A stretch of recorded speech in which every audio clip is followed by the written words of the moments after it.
Banayad ang buhay! Kumusta kayo? Ako ito masyadong na-busy kaya ngayon lang ako nakapag-voice over. Ito pala yung maghapong ganap ko last September 27 which is my birthday. Umuwi nga kami ng Candelaria buong pamilya para dun mag-celebrate. This time kasama na namin si Daddy Eddie na mamasyal sa Walter. Ilang buwan na nga rin kasi kaming nauwi sa Candelaria na hindi namin siya kasama dahil nga siya may trabaho hanggang Sabado. Nasasayangan nga kami sa pamasahe at saka sa oras kung isang araw lang naman yung ilalagi niya sa Candelaria.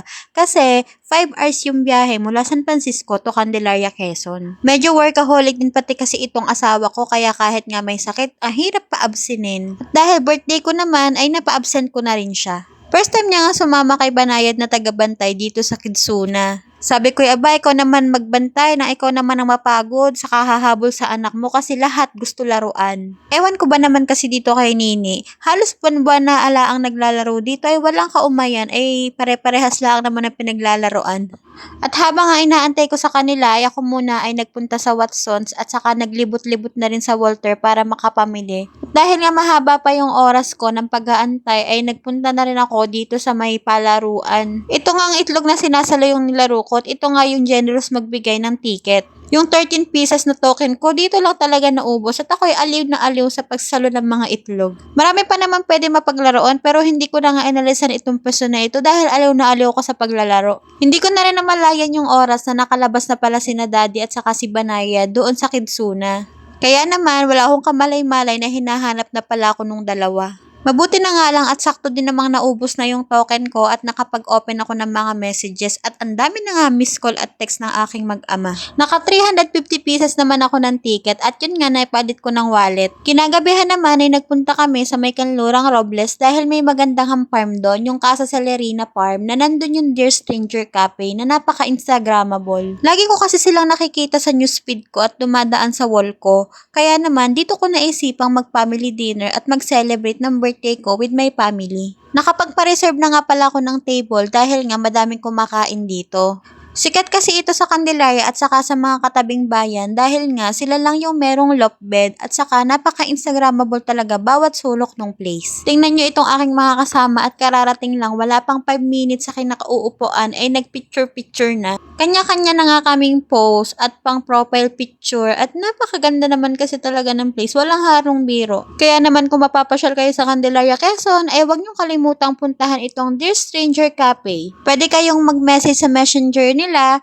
at meron naman agad sasagot sa inyo. Hindi talaga ako nagsisi na dito ako nag-celebrate at ang dami kong naipost ng birthday ko. Nakita ko nga si Papa, tuwang-tuwa at ngiti-ngiti, niyaya pa si Mama na takot naman pumunta doon at baka daw siya ay mabuslot. Kami nga mga magkakapatid ay tawang-tawa dyan dahil nga parang nga tong dalawang tong teenager at napaka-sweet at nakakakilig naman din ay.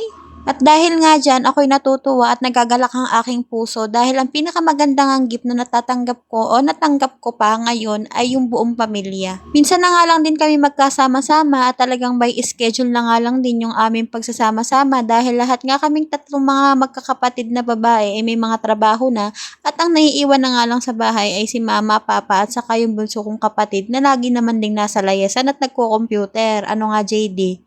Kaya nga kahit malayo at nakakapagod ng biyahe at sobrang gastos ay pinipilit kong makauwi para din makasama sina Mama at Papa dahil hindi na nga tumatanda na sila. Isa pa, namimiss na din naman talaga nila si Banayad at tuwing nga nagbibideo call ay lagi nagpaparinig na kung kailan uuwi si Nini.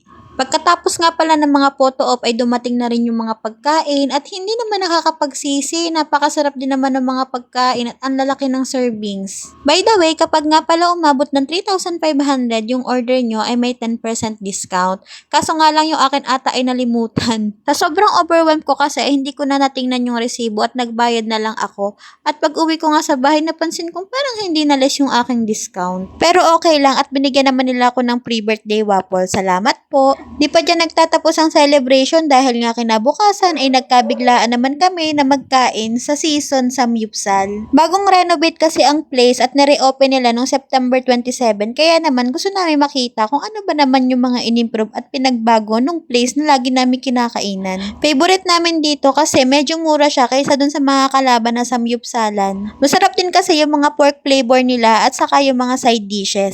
May libre na rin silang drinks na unlimited at talaga namang mapapadami ka talaga ng kain dito. Kaya sabi ko sa inyo kapag umuwi talaga ako ng Candelaria, sira talaga yung diet ko sa daming masarap na kainan dito.